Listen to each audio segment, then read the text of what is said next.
Bueno, chicos, vamos a comenzar entonces. No sé si alguien tenga alguna duda o comentario.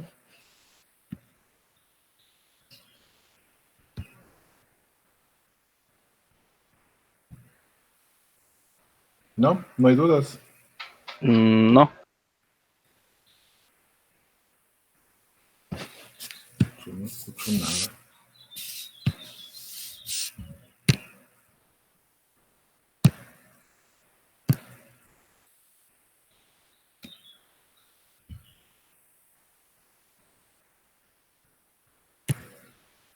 Bueno, no estoy escuchando muy bien. Voy a volver a actualizar aquí. Ahorita regreso.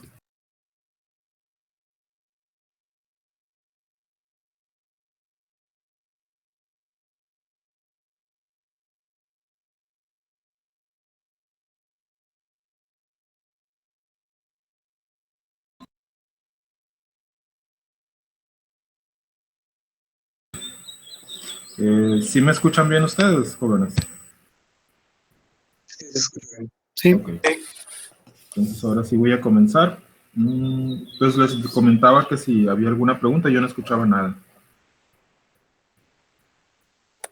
De mi parte, no. Ok, entonces vamos a comenzar. Pues voy a volver a compartir pantalla y vamos a continuar con la parte de geometría molecular.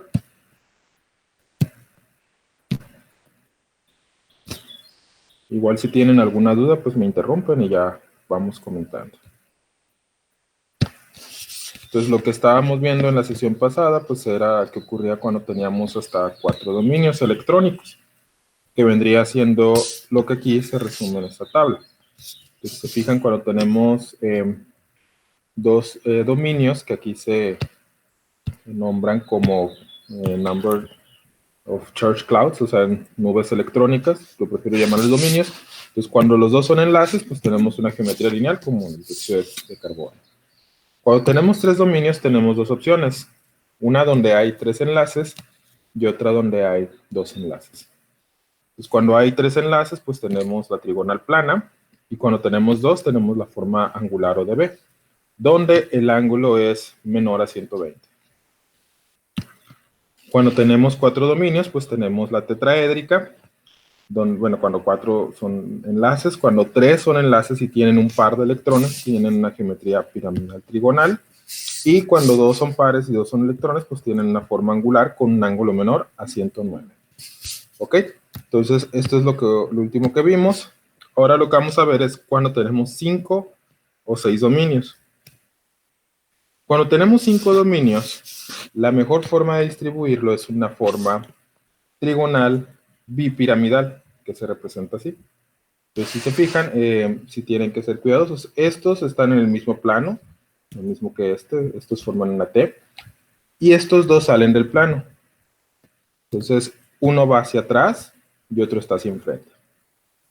Ahora, cuando uno de los dominios es un par de electrones, la mejor geometría pues es un balancín.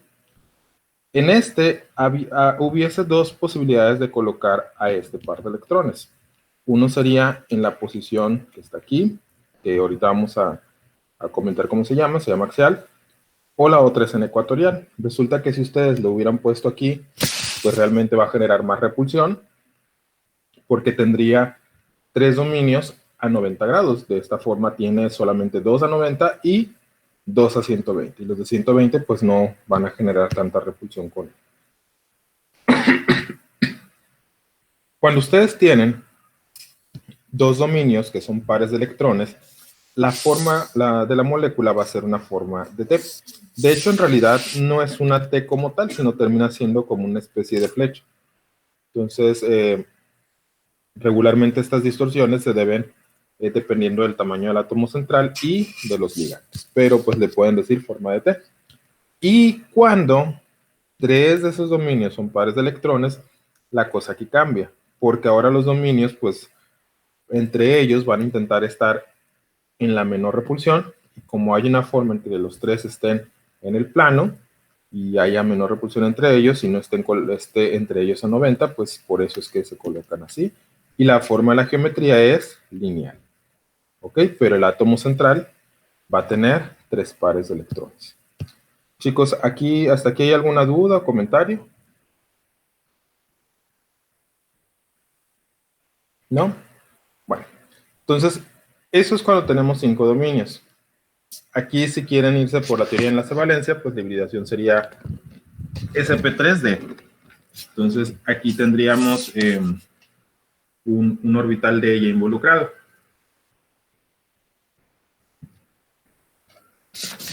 Por lo tanto, estas geometrías no las van a tomar los átomos del segundo periodo, porque no tienen estos orbitales. Y además, porque acuérdense que pues solamente tienen hasta 4 orbitales en la capa de valencia, que son el S y los 3P. Entonces, en el caso de estos, pues pueden tener esta hipervalencia. De hecho, si se fijan, la mayoría son hipervalentes porque hay 10 electrones alrededor de ellos. Y pues pueden tomar estas geometrías. Entonces, estas geometrías son favorables del tercer periodo hacia abajo. En el caso de los octaedros ocurre lo mismo. De hecho, aquí ya tenemos, si cuentan,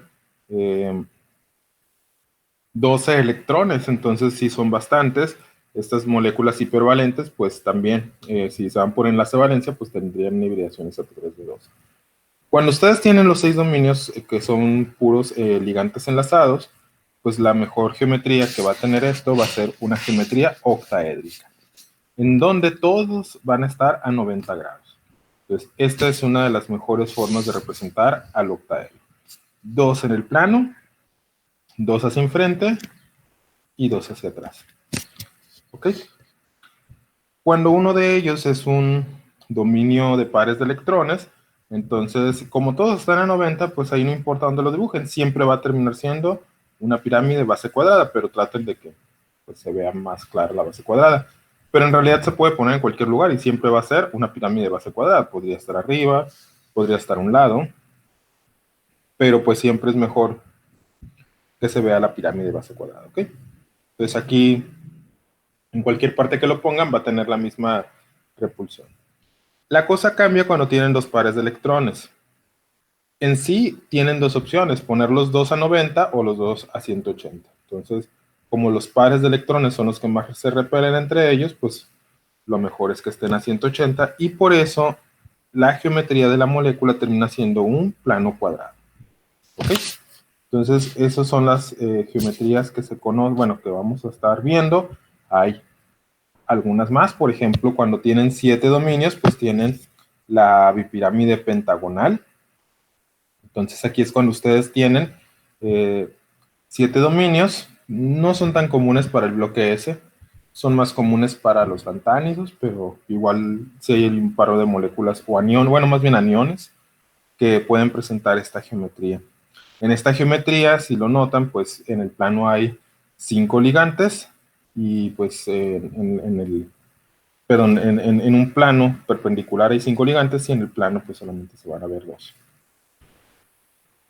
Esta forma en la que están representadas aquí, si se fijan, les están mostrando los ángulos y les están mostrando más o menos cómo se deberían de dibujar.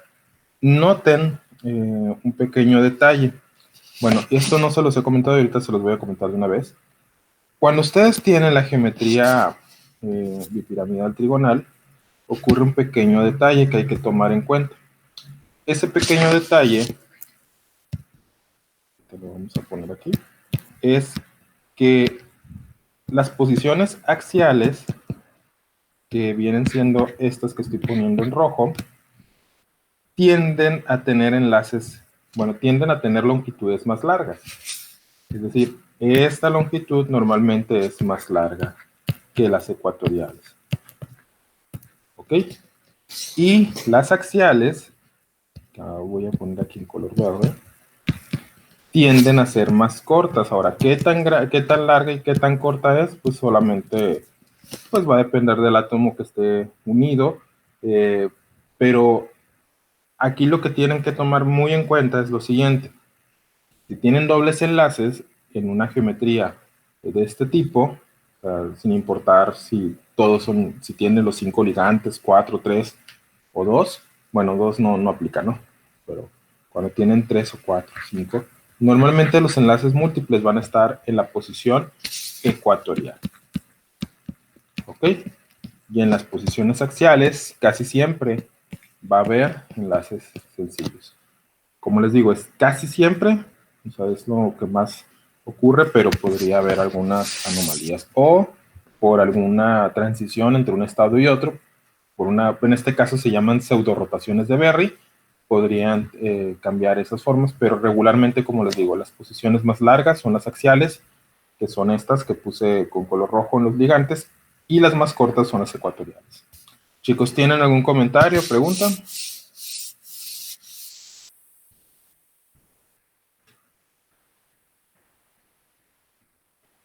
¿No? Yo no. Bueno, entonces continuamos.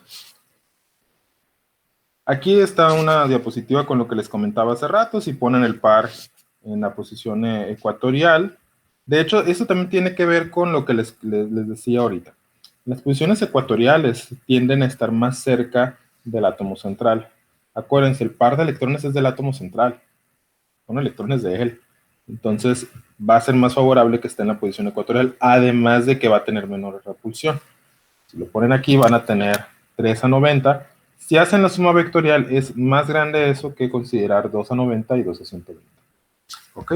Porque acuérdense que también las interacciones par de electrón con enlace, pues son de menor energía.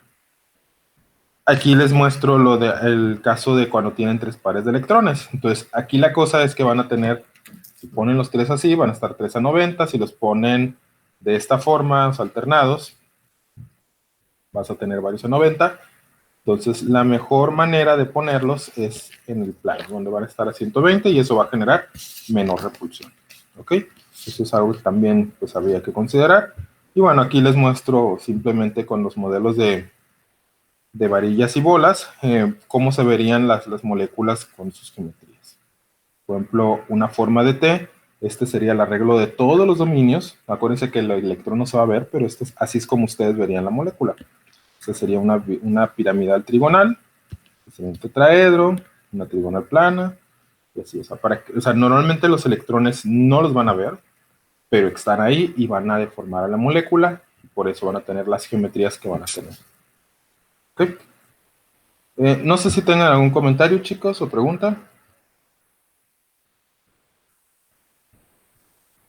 Por mi parte, no. Bueno, ahora, en el caso de los ángulos, de hecho, tenemos que ser muy cuidadosos porque va a haber varios factores que la afectan. Por ejemplo, vamos a considerar esta primera serie. Entonces, estos derivados del óxido, bueno, derivados de nitrógeno, si se fijan, tenemos el NO2 más, que sería, tenemos el anión nitrito y tenemos el dióxido de nitrógeno. Uno, pues no tiene pares de electrones, entonces como tiene solamente 2 dominios, va a terminar siendo lineal. El otro tiene un solo electrón porque es radical, y el otro, que es el nitrito, pues tiene un par de electrones. Entonces noten que el ángulo de aquí es mayor a 120. Ahora, ¿alguien me podría decir por qué es mayor a 120 si lo normal debería ser que es 120 o menos en una forma de B? ¿Alguien tiene alguna idea o viendo la imagen se le ocurre algo? Por la repulsión del par electrónico. Sí, pero, o sea, ¿cómo afecta esa repulsión? O sea, ¿por qué es mayor el ángulo? Porque no, bueno, va a hacer que el ángulo se haga, el ángulo entre los pares de electrones y el oxígeno lo va a hacer más grande porque tiene mucha densidad mucha carga negativa. Entonces va a hacer que... Estamos en este. Ok. O sea, bueno, este es normal, debe ser menor a 120. Eso es lo normal, pero en este caso, ¿por qué es mayor a 120? Esa es la pregunta. Este ángulo es de 134. La pregunta es ¿por qué? ¿La resonancia? ¿No sería porque es un solo electrón libre Ah, en vez de ser un par? Ok, y no ven algo más que pudiera estar afectando. ¿La resonancia? Pues la resonancia, pues sí puede afectar, pero ¿cómo afectaría esta resonancia?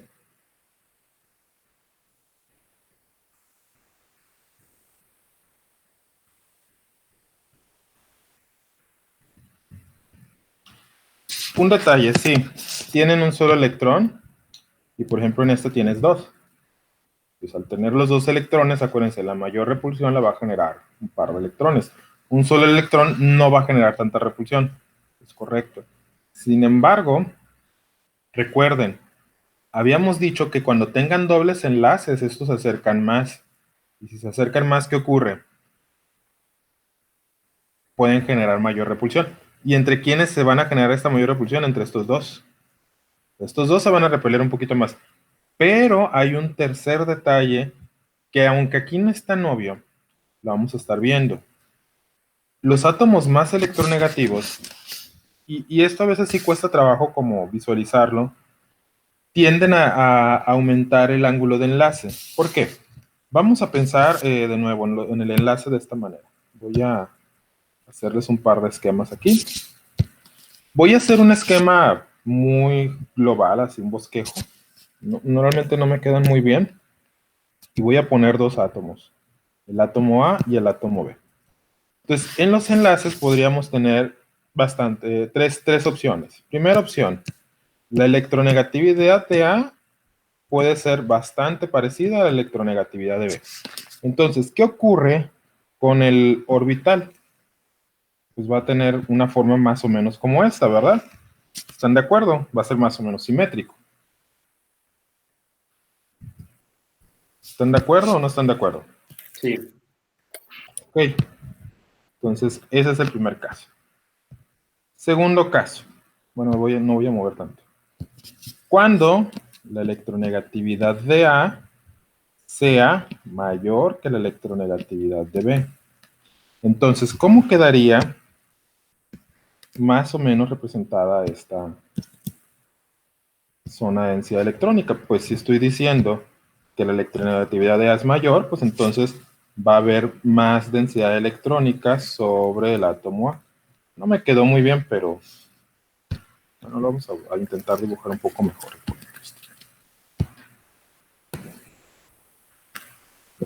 Quedaría algo así, ¿no?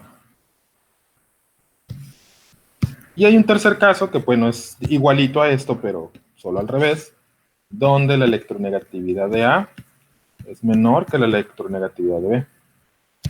Entonces, si yo tengo estos dos núcleos, pues ahora la forma de densidad quedaría algo así. Entonces lo voy a ver desde arriba. Lo voy a hacer un poquito más grande.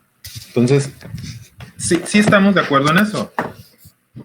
¿Sí les queda claro o hay alguna duda con él? Ay, perdón, no se me vieron.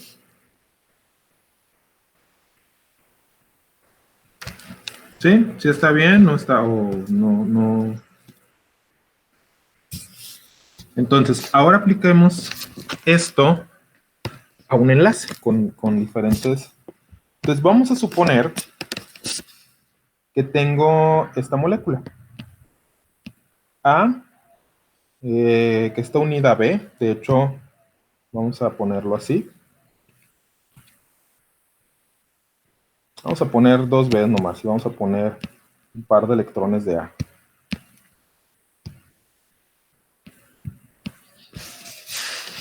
Entonces, si tenemos este primer caso, el caso 1, ¿cómo sería el ángulo de enlace?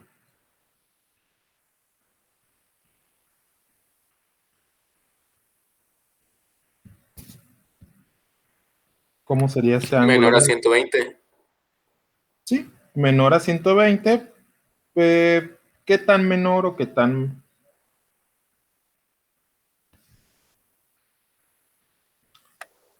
Pues como de 115, me imagino. Quizás un poquito más. O sea, no va a ser tan grande la diferencia porque pues es más o menos simétrica la distribución y al final va a haber. Entonces, este va a estar muy cercano a 120. Vamos a ponerles que es ligeramente menor. ligeramente menor. Ahora, ¿qué ocurriría cuando tengo el caso 2? O sea, que A es más electronegativo que B.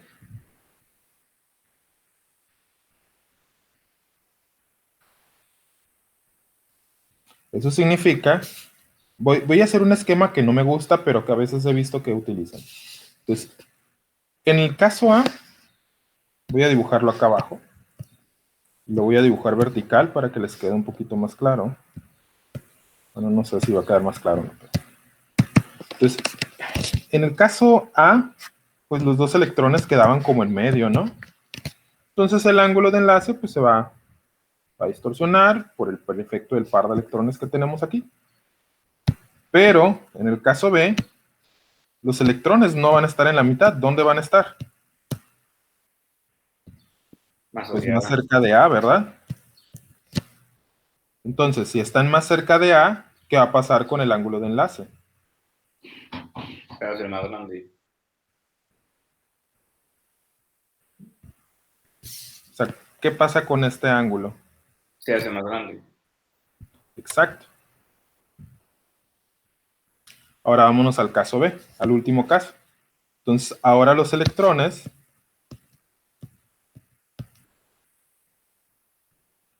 están más cerca de B. Entonces, ¿qué ocurre con el ángulo? Más chico. Se hace más pequeño, porque ahora la repulsión pues va a estar dominada por este caso. ¿Ok? Entonces, eso mismo hay que aplicarlo aquí. Entonces, ahí tienen que ver varios factores. Bueno, igual conforme vayamos avanzando van a ver diferentes. Entonces, fíjense, cuando ustedes tienen un doble enlace, vamos a considerar esta especie química. Si se fijan, tenemos puros enlaces carbono-carbono. Entonces, el ángulo de enlace entre estos dos enlaces sencillos disminuye, mientras que el ángulo de enlace entre este doble enlace y este carbono sencillo, pues aumenta. ¿Eso a qué se debe? Pues ya habíamos dicho, los dobles enlaces pues van a generar mayor repulsión porque se acercan más los núcleos. ¿Ok? Entonces, eso genera una disminución en el ángulo de enlace. Ahora, cuando yo tengo átomos muy electronegativos, estos permiten que se acorten. Entonces, por ejemplo, este derivado, pues esta sería la difluoro, se llama el fosgenos de cloro. No recuerdo, bueno, no recuerdo cuál es el nombre común de este, pero aquí si se fijan, estos flúor, al ser más electronegativos, pues sus electrones van a estar más cerca del flúor. Entonces van a permitir que este se expanda aún más. Por eso es que este ángulo de enlace es todavía más pequeño. De hecho, si se fijan, es prácticamente el ángulo de un tetraedro. ¿Ok? Entonces, esas distorsiones van a estar existiendo y hay que tomarlas en cuenta. ¿Tienen alguna duda o comentario, chicos?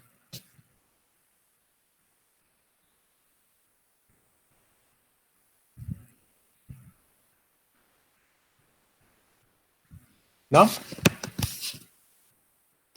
Entonces, aquí les muestro algunos ángulos de enlace. Noten, por ejemplo, el otro efecto que puede haber. Si el átomo central es muy, muy grande, vean qué ocurre con el ángulo de enlace. Se fijan que lo manda hasta 95 cuando debería ser habitualmente de 120. También ahí está el efecto de los dos ligantes que son bastante electronegativos.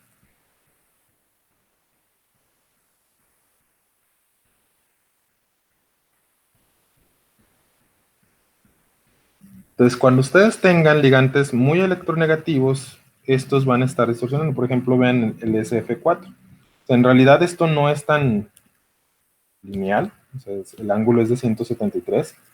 Parece más como una flecha, como les decía. Y estos también, por ser tan pequeños, por ser más electronegativos, pues en lugar de estar a 120, pues se acortan más. Entonces, esos son algunos de los efectos. Y luego, por ejemplo, cuando el átomo es más grande, pues pueden también distorsionar estos que deberían de ser 90. Aquí hay otros casos. Vamos a analizar primero este, pues este ya lo habíamos visto, este también. Ahora fíjense en este tetraédrico. Este es un triple enlace nitrógeno-azufre. Y estos son flúor, entonces los flúor no van a estar ejerciendo tanta repulsión entre ellos. Se va a disminuir el ángulo de enlace y además va a estar todavía más potenciado por el triple enlace que tenemos ahí con el nitrógeno. Vean aquí que tenemos dos dobles enlaces y dos enlaces sencillos. Entonces, estos dos sí se ponen a 120 cuando deberían de ser 109, por ser dobles enlaces prácticamente, y estos bajan a 111. Bueno, aumentan más bien, ¿no? Aquí este se ve en 103. Entonces, así vamos a ir teniendo varios efectos. Entonces, vean aquí, por ejemplo, este es semejante al que les estaba mostrando hace rato. Sin embargo, el ángulo de enlace de manera perpendicular se ve afectado más por un par de electrones. Nomás déjenme ver. Este es de 110 y aquí es de 101. O sea, afecta más un par de electrones con el enlace. Ahora recuerden, un par de electrones está en el átomo central. Mientras que cuando tengan enlaces, los electrones se están compartiendo entre dos átomos, a una distancia en particular. Entonces eso va a estar afectando a nuestros ángulos de enlace.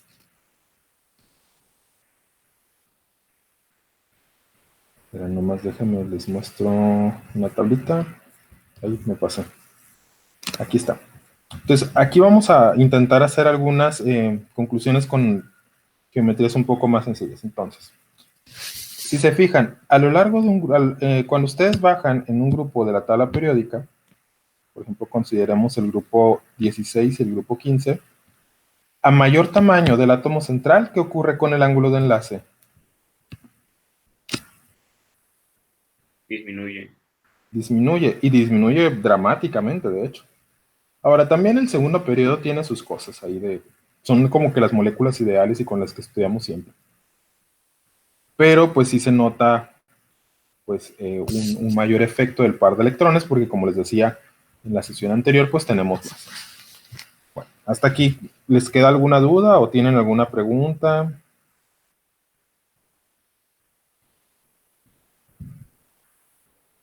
¿No? También, y no lo olviden, esta parte. No solamente esta distorsión se debe al efecto electrónico del átomo central. También tienen que ver, o sea, aquí el traslapes con hidrógeno. Vean cómo aumenta la distancia de enlace del átomo central con el hidrógeno. Entonces, como cada vez es mayor, pues entonces se aleja más y permite eso que sean ángulos todavía más pequeños. ¿Ok? Cuando los átomos son de tamaños semejantes, pues los traslapes van a ser de longitudes más pequeñas y por lo tanto, pues ahí no van a alterarse tanto. ¿Ok? Bueno. Ahora vamos a analizar, por ejemplo, estos casos. Si se fijan, aquí estoy poniéndole flúor a los átomos centrales, es una geometría angular, debería de ser menor a 109 en el caso del agua, si se fijan, es de 104, pero en el caso del flúor es de 103. Entonces, y luego si lo ven con el cloro, si se fijan, pues tenemos el de 110, o sea, no se... Aquí el efecto del átomo electronegativo, pues se nota mucho. Además, como les digo, este parámetro que están viendo aquí también es muy importante, porque en estos dos casos son comparables, pero con el cloro ya es mayor y por eso pues también realmente permite que se aumente, ¿no? O sea, sea más flexible esa parte. Ahora vean en el caso del nitrógeno o del fósforo, cualquiera de los dos pueden analizarlo con calma. ¿Qué pasa cuando están cambiando los ligantes? El hidrógeno, tómenlo como un punto de partida, por ejemplo, el amoníaco y la fosfina, pero en estos casos comparen, sobre todo en el caso del fósforo, que es donde pueden ver hasta el bromo, el trilloduro de fósforo pues, es bastante explosivo, entonces no creo que lo puedan comparar. Pero ven qué pasa con los ángulos. ¿Qué ocurre al cambiar de ligantes cada vez menos electronegativos? Pues el ángulo de enlace empieza a aumentar. Ahora también aquí, como les digo, o sea, las distancias de enlace, fíjense, se alteran bastante.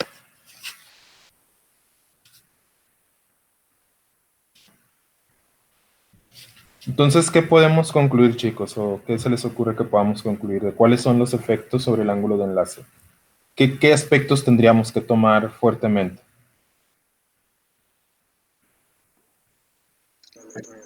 Y el tamaño de los átomos.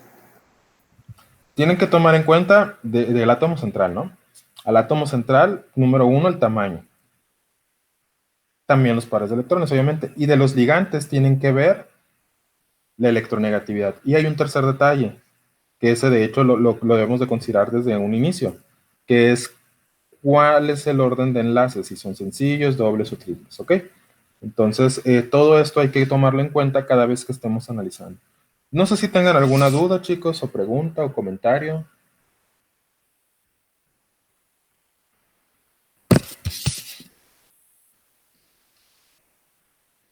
¿No? No. Muy bien.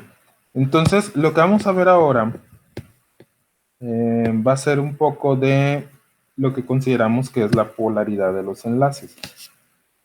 Ya hemos mencionado varios aspectos, de hecho, tuvimos una pequeña como discusión leve de qué es un enlace y todo eso. Entonces,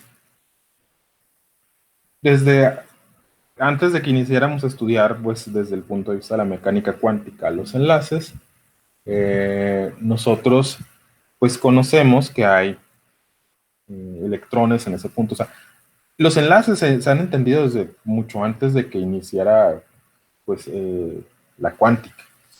No se sabía que existían los electrones, sin embargo ya sabía que las moléculas estaban unidas de alguna manera. Entonces, estos ganchos que les llamaban en la época previa al descubrimiento de los electrones, sabían que eran los que unían a ciertas especies químicas, que de hecho el término molécula fue acuñado por ahí de los 850. Entonces ya después de eso fue un poco más fácil empezar a construir todos estos conceptos. Pero ya ya cuando se descubrieron los electrones, se sabía que existían compuestos iónicos y compuestos que eran covalentes, que es lo que hoy conocemos como covalentes. Y los compuestos iónicos pues conducían la electricidad y tenían ciertas propiedades, y los covalentes, ¿no? Entonces, de hecho, gran parte de la clasificación que usamos es de aquellos tiempos. Pero bueno, ya conociendo estos modelos de enlace, nosotros entendemos que en un enlace iónico existe una transferencia total, por eso se forman los iones. Entonces, cuando no existen estos iones completos, puede existir otro fenómeno, que es la polaridad, y es cuando el enlace tiene una distribución electrónica no simétrica. Y ese parámetro para definir esa simetría le llamamos electronegatividad. Entonces, esta electronegatividad me va a permitir establecer, de hecho, Pauling la definió, creo que fue el primero que la definió, como la fuerza que tiene un átomo para atraer hacia él los electrones. Así es como la definió y así es como armó su escala. Entonces, se intentó hacer como una especie de relación. De hecho, casi le hicieron lineal. En algunos textos aparece así. Y cuando me refiero a lineal es que toman valores casi absolutos que a partir de cierta diferencia de electronegatividad pueden considerar el enlace iónico. Sin embargo, no es así. Entonces, esta electronegatividad no es una propiedad que nosotros podamos medir.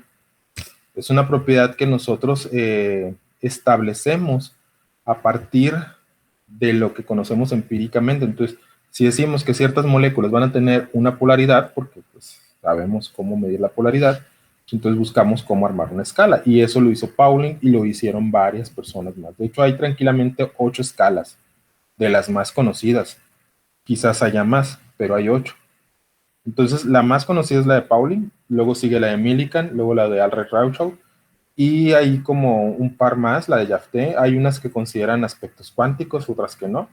La de Pauling considera simplemente energías de enlace, pero bueno. Entonces, lo que sí tenemos que entender es, cuando se forma un enlace, y ya habíamos comentado que el enlace iónico, pues lo podemos considerar simplemente como una interacción entre iones, pero debido a la gran cantidad que hay, pues por eso termina teniendo las propiedades que vemos. Pero cuando nos referimos a enlaces, vamos a ver los covalentes, básicamente, y los enlaces ahí con un grado, pues, metálico también, como los de coordinación con metales. Pero aquí, si tenemos una distribución simétrica del enlace, pues decimos que el enlace es poco polar o no polar. Entonces, tal es el caso de las moléculas homoatómicas, el cloro, el oxígeno. Pero va a haber moléculas que sean bastante polares porque van a tener diferencia de electronegatividad. Entonces, nosotros podemos irlo clasificando en función de esta diferencia. Ahora, como les digo, el que consideremos que un enlace es iónico, sí tiene que ver con la electronegatividad, pero no es un valor lineal. O sea, no pueden esperar que a partir de cierto valor siempre sea así. De hecho, ese es el problema que se ha tenido. Estos son valores de la escala de Pauling de electronegatividad. De hecho, sí vamos a hacer algunos ejercicios, no creo que hoy, pero sí para la siguiente vez que nos veamos, que ya veamos un poco más de energética, vamos a determinar los valores de la escala de Pauling para que vean cómo los obtuvo. Entonces, él le dio el valor de 4 al flúor y a partir de ahí empezó a definir todos los demás valores, que es con diferencias de energías de enlace. Entonces, el segundo más electronegativo es el oxígeno. El tercero más electronegativo es entre el cloro y el nitrógeno. De hecho, sí hay diferencia, pero básicamente andan muy parecidos. ¿Eso qué significaría, chicos? Si tuviéramos una molécula con enlaces nitrógeno-cloro, ¿cómo serían los enlaces? Covalentes. Ajá, pero ¿covalentes polares o no polares? No polares. Prácticamente no van a ser polares, ¿no? Entonces, eso también es importante a considerar. De hecho, eso también se da cuando tienen enlaces carbono-azufre. Y también cuando tienen enlaces fósforo-hidrógeno. Sí hay diferencias de electronegatividad, pero son muy pequeñas. Estas son las, digamos, formas de determinar. Estas son las 3 más comunes de las escalas de electronegatividad. Esta es la fórmula para determinar la electronegatividad de Pauling. Entonces, básicamente saca la diferencia de electronegatividad con esta ecuación. Estas son las energías de enlace. Entonces saca la energía de enlace de la molécula, le resta un medio de la energía de enlace de cada una de las moléculas diatómicas y a partir de eso, pues ya determina los valores. Entonces, en el caso de Mioliken, como les decía, básicamente es la suma de la afinidad electrónica y la energía de ionización, la dividen entre 2. Aquí tiene que estar en electrón volts, ¿no? Y ya con eso le multiplica por un factor y le resta otro para obtener su valor. Y al Rauchow lo que considera es la carga nuclear efectiva y el radio covalente. De hecho, al cuadrado y le suma otro factor y con eso obtiene los valores. Casi todos terminan teniendo como más electronegativo el flúor. O sea, eso no cambia, pero sí pueden cambiar un poco las tendencias, que eso vamos a ver después. Ahora, aquí les muestro una gráfica para que vean que no es lineal el asunto. O sea, por ejemplo, vamos a poner el yoduro de litio, acá tenemos el fluoruro de litio. Entonces, aquí tenemos el fluoruro de hidrógeno, por ejemplo. Entonces, si se fijan en toda esta zona, pues hay enlaces prácticamente iónicos, ¿no? Pero vean, tenemos este compuesto que es covalente, sabemos que el enlace es covalente, es muy polar, pero prácticamente se comporta como iónico. Entonces, sí es, digamos, no es una diferencia lineal. Entonces, se sabe que el carácter iónico de estos es bastante elevado, porque pues prácticamente son cationes. Ahora, en el caso del litio, si se fijan, normalmente su carácter iónico tiende a estar en sus compuestos en el menor grado. ¿Y eso a qué se debe? Pues se debe en gran medida al alto poder polarizante que tiene. Como es pequeño, no tiene carga tan alta, pero es pequeño, pues polariza mucho los enlaces y esa polarización puede generar pues algunas anomalías en los enlaces. Por eso les digo, o sea, no es una escala lineal donde digas a partir del 2 ya todos son electronegativos, porque tenemos que considerar pues digamos la polarización. Entonces sí pueden más o menos inferir que arriba de 2 pues la mayoría pueden ser iónicos, pero se les van a escapar algunos, o incluso podrían decir, bueno, arriba de 1.5, pero el problema es que va a haber moléculas muy polares que van a caer ahí. Entonces, por eso es que no es tan lineal el asunto.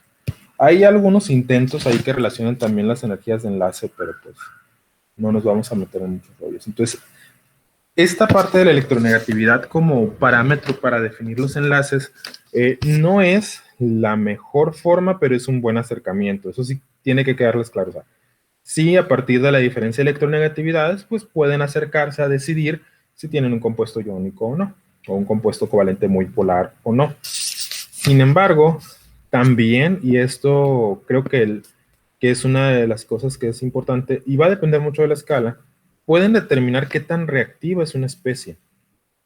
O sea, no es lo mismo tener un enlace muy polarizado y que este enlace muy polarizado tenga a un elemento muy polarizante.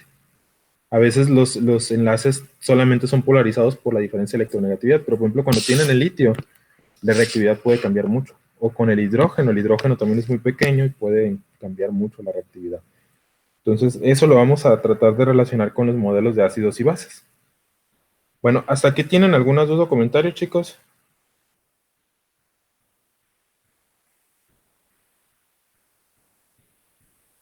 No, creo que no. Bueno, entonces pues ya al menos ya espero que les haya quedado claro esa parte de las electronegatividades y pues que hay que tener sus cuidados a la hora de definir los enlaces.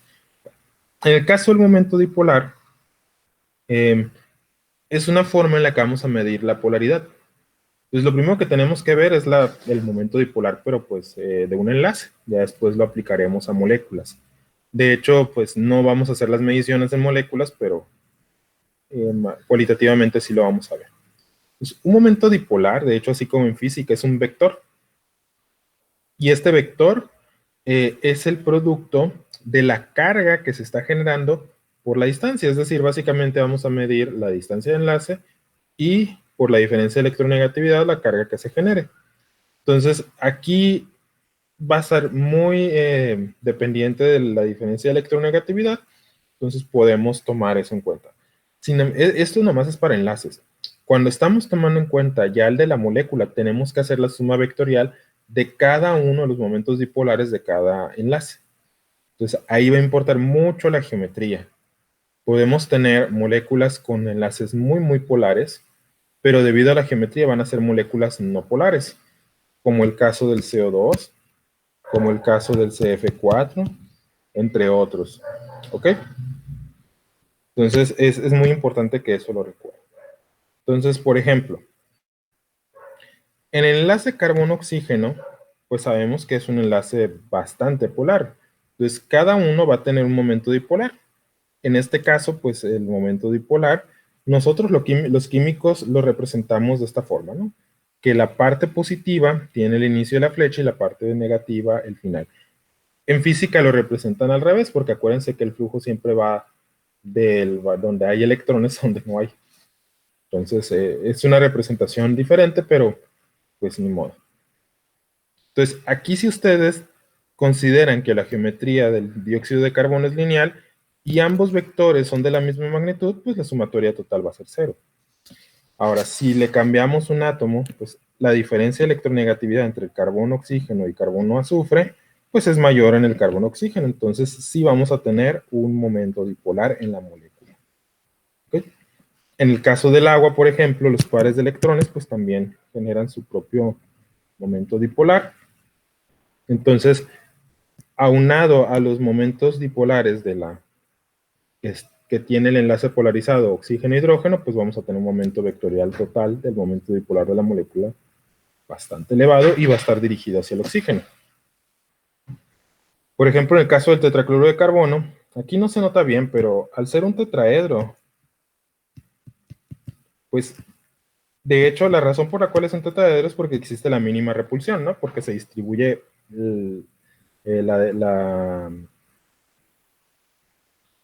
se distribuye la repulsión de los pares de electrones de la forma mínima. Pues eso se debe a un mínimo de vectores. Entonces lo mismo ocurriría cuando hagan la suma vectorial de los momentos dipolares. ¿Qué va a ocurrir? Pues la suma total va a ser 0. En el caso, por ejemplo, del CH2F2, o sea, el difluorometano, fíjense, o sea, el momento dipolar va a estar distribuido más hacia donde están los átomos de flúor. De hecho, este es como un mapa de densidad electrónica. Entonces, el momento dipolar va a quedar hacia el lado de los átomos de flúor.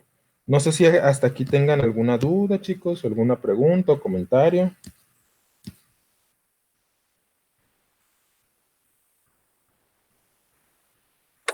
De mi parte, no. No, bueno. Bueno, ignoren esto de los momentos dipolares de las moléculas, de las especies iónicas, y vean el momento dipolar de estos. Entonces, fíjense, en el caso del enlace hidrógeno-flúor, pues es un enlace corto y está bastante cargado, entonces el momento dipolar va a ser muy grande. Luego le sigue el momento bipolar del enlace cloro-hidrógeno, luego el de bromo-hidrógeno y finalmente el del yodo. Entonces, si se fijan ahí, la tendencia junto con la electronegatividad, pues es bastante lineal. No hay problema, pues es una molécula lineal. Pero ¿qué ocurre en moléculas que no son lineales? Por ejemplo, si nosotros tenemos el cambio en el átomo central, ¿qué ocurre con el momento dipolar? Fíjense, en el caso del amoníaco es mucho más alto que en el caso de la estimina. El antimonio tiene una diferencia de electronegatividad con el hidrógeno muy, muy pequeña. Por ejemplo, en el caso del fósforo, si recuerdan, prácticamente eran la misma, ¿no? Entonces, ¿quién es el que determina ahí el momento dipolar? El par de electrones. ¿Ok? Entonces, aquí el par de electrones es el que va a jugar un papel importante, pero pues entre más polarizados, entre menos polarizados en el enlace, pues menor será este valor. Ahora, analicemos el NF3, comparándolo con el amoníaco. ¿Alguien me puede explicar por qué bajó tanto el momento dipolar de la molécula?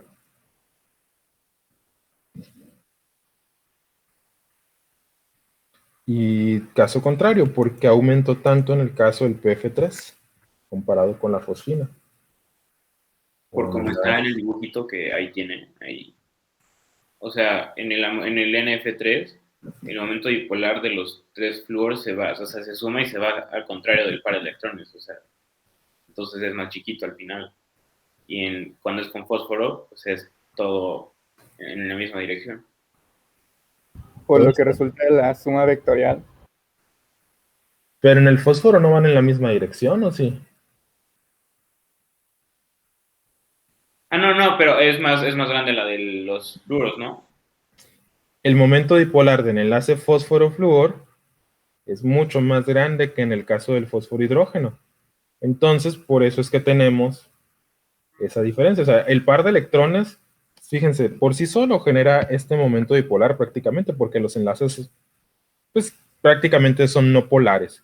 Tienen una polaridad, no lo vamos a negar, pero es muy pequeña, ¿no? Entonces la contribución va a ser pequeña.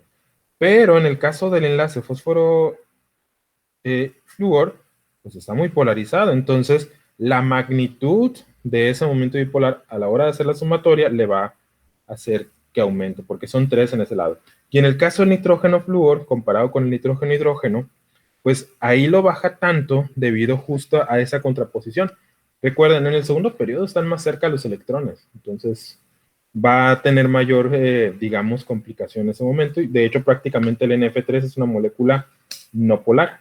Es más polar el amoníaco, contrariamente a lo que a veces las personas piensan, ¿no? Ven flúor en la molécula y dicen, mira, es muy polar, y no. Entonces, no caigan aquí en estos juegos de quién es menos polar, digo que es más polar solamente por tener átomos con electronegativos. Hay que ver la distribución geométrica. ¿Ok? ¿Tienen alguna duda, chicos?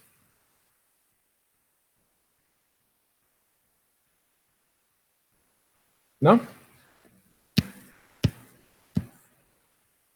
Miren, aquí les muestro otras especies químicas. Y bueno, de hecho, lo que sí pueden llegar a concluir así de manera muy genérica. Y cuando digo genérica es que pues, no, sin necesidad de hacer muchas cosas, si ustedes tienen una geometría ideal y todos los ligantes son iguales, de seguro es no polar la molécula. Entonces, por ejemplo, el SF6 es geometría ideal, o se hizo un flúor, pues es no polar. El de silicio también, el tetracloruro de silicio. Ahora, noten en este caso, aquí no todos son iguales, pero en estos isómeros, como tenemos estos dos que son iguales y estos 4 que son iguales, el momento dipolar, ¿cómo va a ser? 0, porque se anulan, mientras que en este va a ser diferente de 0, porque no se van a anular estas piridinas con estos cloros. Entonces aquí sí se genera un momento dipolar. Entonces, en algunas isomerías, sin necesidad de tener todos los ligantes iguales, o una geometría ideal, voy a tenerlo. Otro caso también muy conocido es el XF4.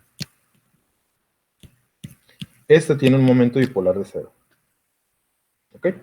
No sé si tengan alguna duda, chicos, o pregunta.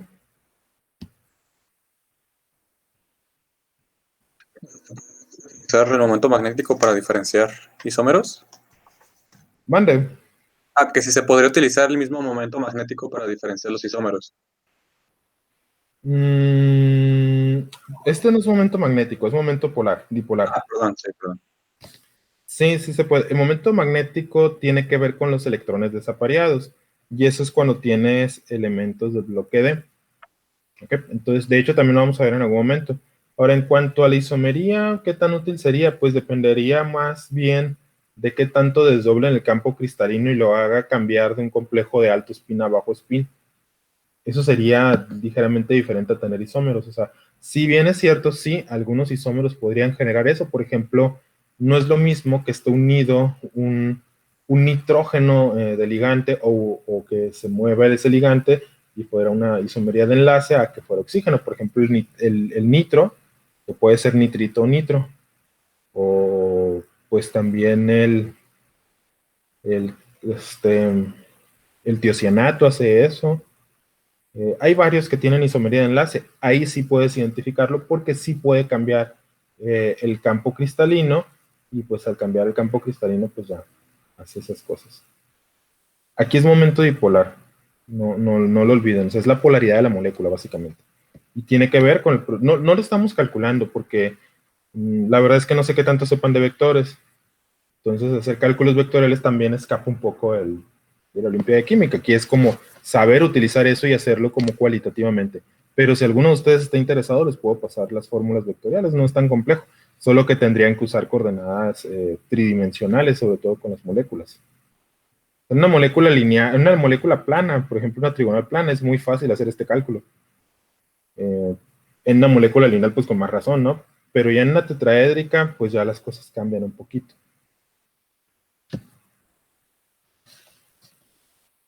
¿Alguna otra duda, chicos?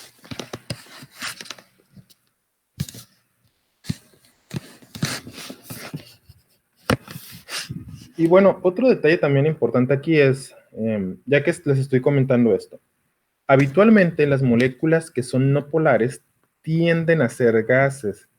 Estamos hablando de estas moléculas discretas, no estoy hablando en general, porque sabemos, por ejemplo, que hay alcanos que son sólidos, pues son no polares.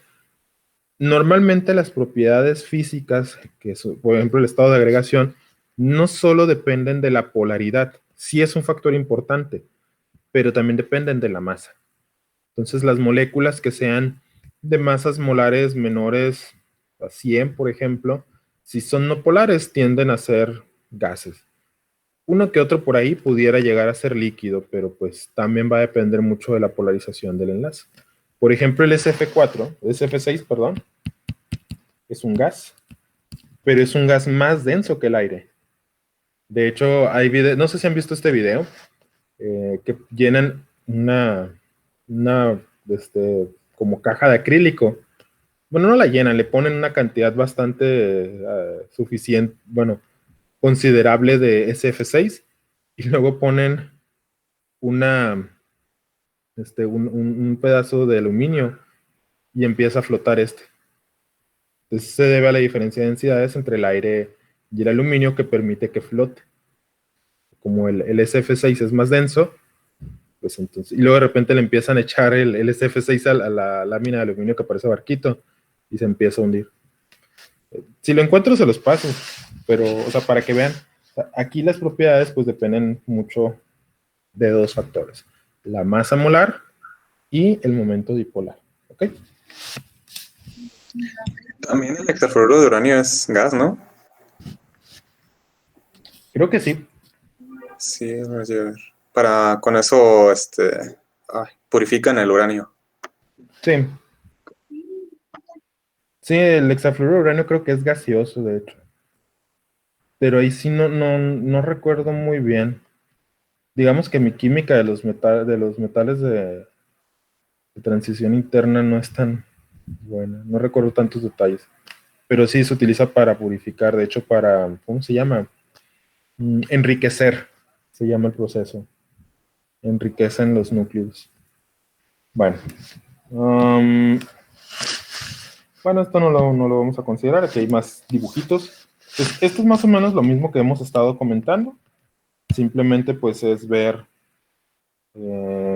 cuáles son polares, cuáles no son polares. Como les digo, si todos los ligantes son iguales, ¿qué va a pasar? Pues, si es una geometría ideal, pues no tienen momento dipolar. Pero cuando no son iguales, pues hay que checar muy bien, porque podríamos tener un momento dipolar y en algunos casos pues va a ser contrario a lo que esperamos. ¿Ok? Entonces, por ejemplo, estos que voy a encerrar en rojo, pues tienen un momento, bueno, en anaranjado, tienen un momento dipolar razonable. No sé si tengan alguna duda o comentario, chicos. En las moléculas orgánicas, pues hay muchos casos ahí que se pueden estudiar, pero pues nos vamos a centrar más en las inorgánicas, solo que aquí, pues, como hay algunas, pues también. Por ejemplo, los carbonilos pueden generar una diferencia de electronegatividad, nitrilo, en las moléculas orgánicas sencillas. Ahora, no, esta parte sí es muy importante. Espero que la recuerden. Cuando tienen un ion, no existe un momento dipolar, porque ya tiene carga. Entonces, si ya tiene carga, es una carga, pues no tienes por qué determinar el momento dipolar. Eso no lo olviden, ¿eh? Porque o sea, a las especies aniónicas o catiónicas no pueden saber si es polar o no polar, porque ya es una carga, o sea, no tiene sentido medirle la polaridad de una carga.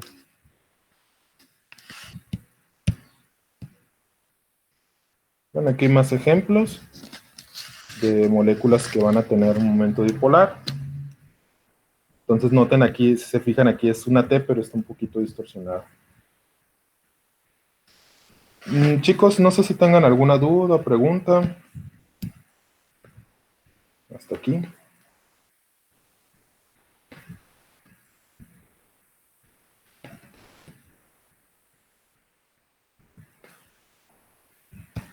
¿No?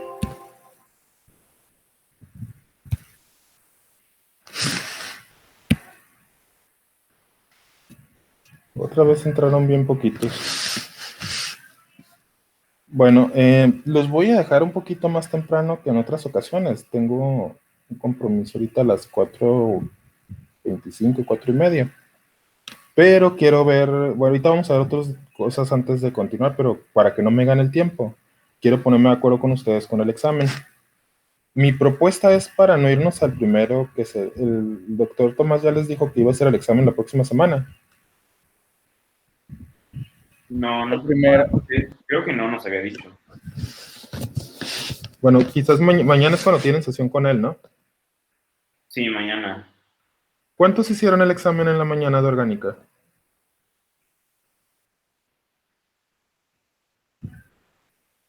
Más o menos, sí. Ah, ok. Sí, pues para más o menos darme una idea, porque pues están entrando 10, de hecho faltan varios, de hecho ninguna mujer ha entrado en las últimas 2 sesiones. Entonces, mi propuesta es que lo hicieran el examen el próximo viernes antes del curso, es decir, de 2 a 4 horas de Ciudad de México. No sé qué les parezca. Así es. O sea, sería, bueno, les voy a dejar en 2 partes el examen. Digamos que un examen va a ser como para llevar, es decir, les voy a dejar unos ejercicios que les voy a poner, les voy a subir un día para que me los entreguen en otra fecha. Podría ser, por ejemplo, que los suban en la mañana y en la tarde los tengan que resolver o al día siguiente. pero, o sea, no va a ser en vivo. Y el otro examen sí va a ser en un horario específico. Entonces, ese del horario específico me gustaría, pero pues quiero saber si todos pueden, que sea el viernes de 2 a 4 horas de Ciudad de México. ¿Todos pueden, jóvenes? Yo sí. Yo sí puedo. Tengo Yo que igual. estar en mi casa.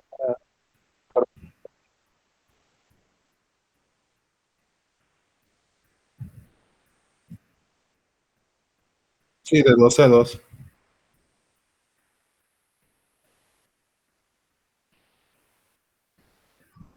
Bueno, también pudiera ser, el examen no creo que dure 2 horas. O sea, también podría ser como de 3 a 4 y media hora de Ciudad de México. No sé cómo la vean. Por mí, o sea, toda esa tarde está perfecto, a la hora que sea.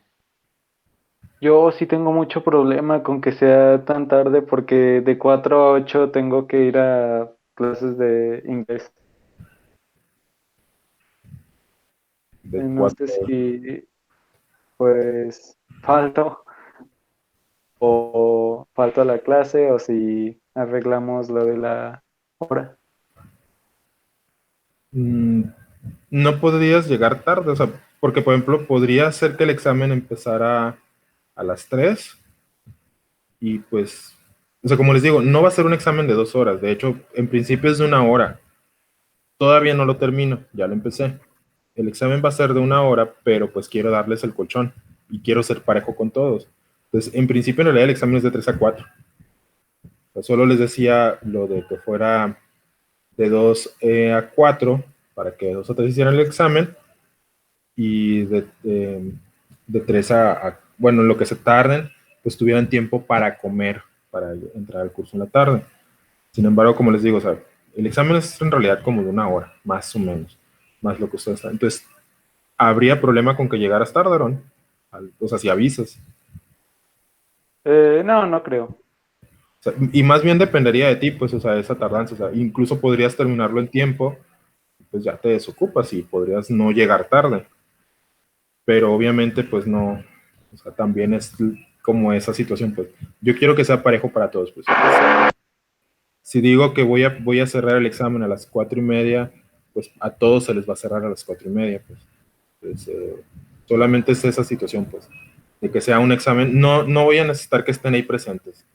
O sea, yo sí voy a estar aquí atento. De hecho, voy a hacer una sesión de Meet. Ya, pues, si hay algún comentario, pues a lo mejor ahí lo podemos discutir. O sea, alguna duda del examen. Eh, pero como hoy en la mañana, como lo hizo Fernando, no creo que lo vayamos a hacer. A menos que me comente algo Mauricio. Pero bueno, entonces, si lo ponemos de 3 a 4:30, ¿alguien tiene un problema?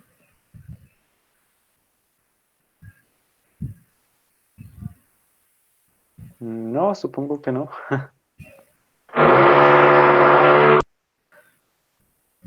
Perdón por eso. ¿Que es una moto o qué? No, están taladrando. Ah, ok, no te preocupes. Cosas que pasan en las sesiones virtuales. Sí, qué mala suerte. Mande. No, que qué mala suerte. Así pasa, a mí a veces pasa el de la basura o un carro vendiendo verduras. De modo. Bueno, chicos, entonces estamos de acuerdo. Voy a publicarlo allí en Classroom.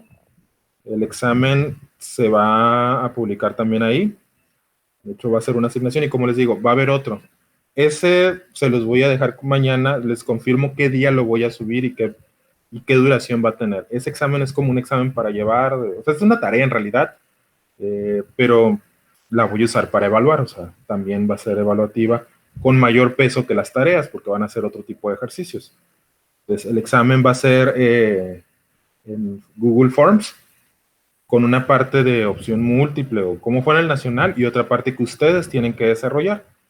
Voy a hacer que la parte que tengan que desarrollar la suban en un solo archivo, ¿ok?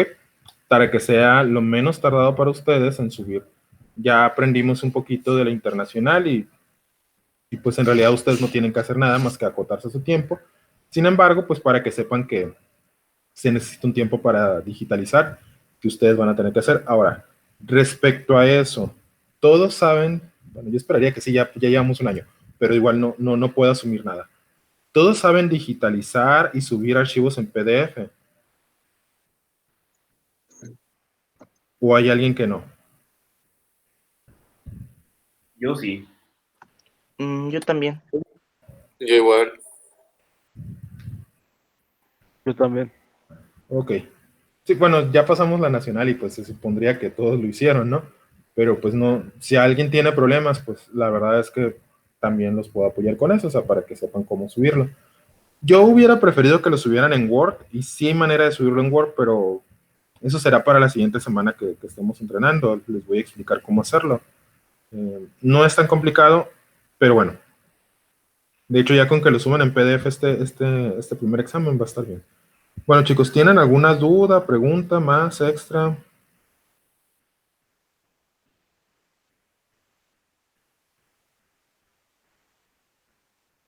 De RMN, sí. De 5 a 7 horas Ciudad de México, o sea, sería de 3 a 5 horas. Sí, ¿no les ha mandado nada el doctor Ariza? Hasta el momento no. No. Le voy a mandar No, un correo. Entonces, nomás para confirmar, porque a lo mejor están pensando a mandarlo el lunes. Sí me inscribí, o sea, yo sí pagué por el curso. Porque igual quiero recordar algunas cosas de resonancia. Entonces, pero a mí no me ha llegado nada, entonces supongo que ustedes tampoco, pero quería confirmar. Entonces, igual yo le comento y ya les paso la información. Sería de 3 a 5. Como les digo, no estoy muy seguro que se puedan grabar esas sesiones. Entonces, pues, espero que puedan entrar. Sí va a ser muy necesario. Igual a lo mejor después podemos conseguir que el doctor Ariza les dé otras sesiones para que también trabajen con ella. ¿Algún otro comentario, chicos? Yo creo que ya no me da tiempo de ver lo otro, pero pues igual les voy a indicar qué es lo que vamos a empezar a ver después. Yo tengo, pero, o sea, nada más, no es de esto. ¿Cuándo dijo que iba a hacer el examen de Tomás, del doctor, de fisicoquímica?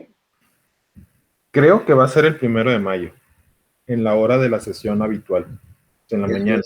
O sea, ¿eso es el sábado? Sí. Ah, ok, está perfecto. Okay, va. Gracias. Sí, igual mañana tienen sesión con él, ¿no? Sí, mañana en la mañana. Sí, ahí pregúntame, porque según yo, él iba a evaluar ese día, pero la verdad es que como él también los ha estado evaluando con ejercicios, no sé si sea nomás así.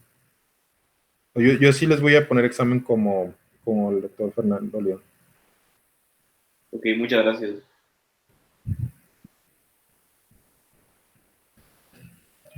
¿Alguna otra duda, jóvenes?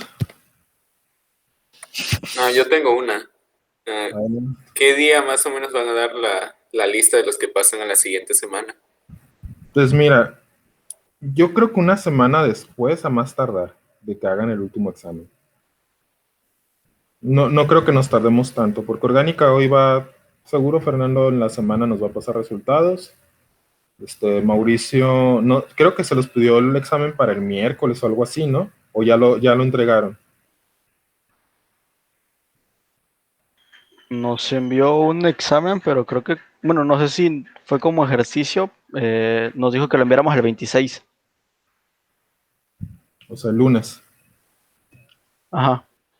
Sí, pues entonces faltaríamos Tomás y yo, que somos los que les hemos dado sesiones.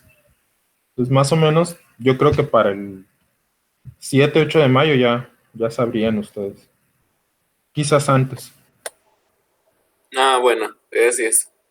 Sí, de hecho la idea es, como les digo, voy a subir otro formulario también con los que pasen para ver si modificamos los horarios de las sesiones. Y si no, pues no afecta. Todavía nos queda el mes de junio para seguir trabajando con cosas diferentes también. Bueno, chicos, voy a compartirles nomás pantalla por última vez. No sé si alguien también todavía tenga una duda.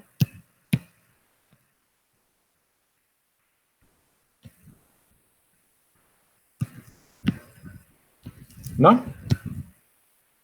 Miren, lo siguiente que vamos a ver, ya que terminamos polaridad, de hecho les sugiero que repasen. Les subí un par de videos, no sé si ya los revisaron, que era sobre la duda que quedó la vez pasada, del mezclado de orbitales SP y la modificación del diagrama de orbital molecular.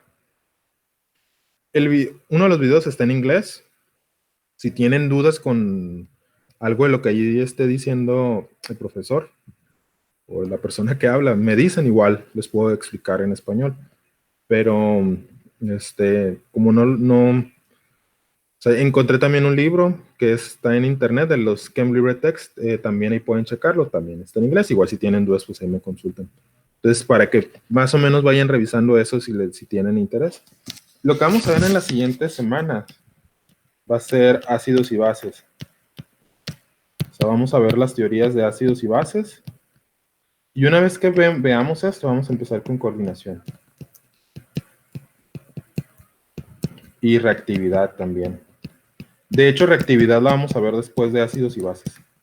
Bueno, no sé, ahí vamos a ver, a lo mejor divido en dos la reactividad. Entonces, si alguien quiere ir repasando antes todo eso, adelante, no hay problema.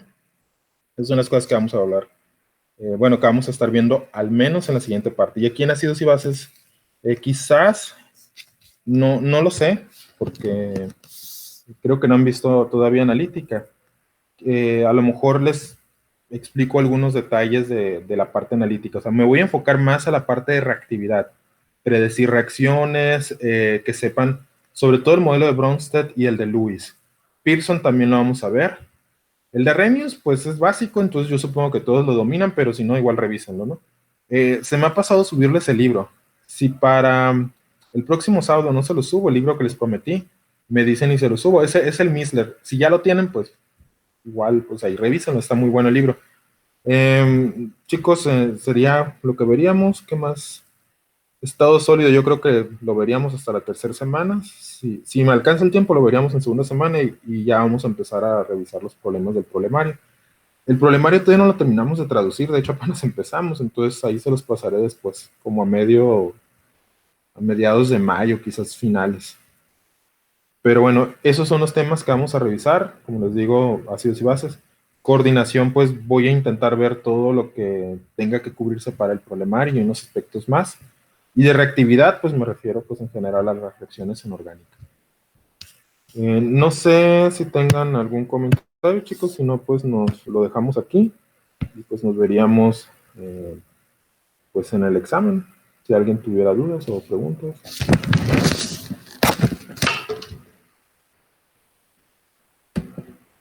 No, entonces, pues nos retiramos. Manden. En el caso de que no llegáramos a pasar, ¿podríamos seguir entrando a los entrenamientos? Déjame consultar eso con Mauricio. La vez pasada creo que sí lo hicimos así, pero déjenme consultarlo nomás. Okay. Para no darles una respuesta errónea. Sí, está bien. La verdad es que no creo que haya problema. En realidad, pues es virtual el asunto. No es como que tengan que ir a una ciudad. Bueno, chicos, cualquier detalle, pues ahí nos vemos el próximo viernes. Entonces, al rato voy a publicar y esténse atentos en el Classroom. Les voy a avisar primero cuándo voy a subir la tarea y ya ustedes sepan que tienen que dedicarle tiempo a ese ejercicio. Bueno, nos vemos, jóvenes. Pasen bonito fin. Muchísimas gracias. Igualmente. Muchas gracias. Gracias, igualmente. Hasta luego. Gracias, hasta luego. Hasta luego. Gracias, igualmente.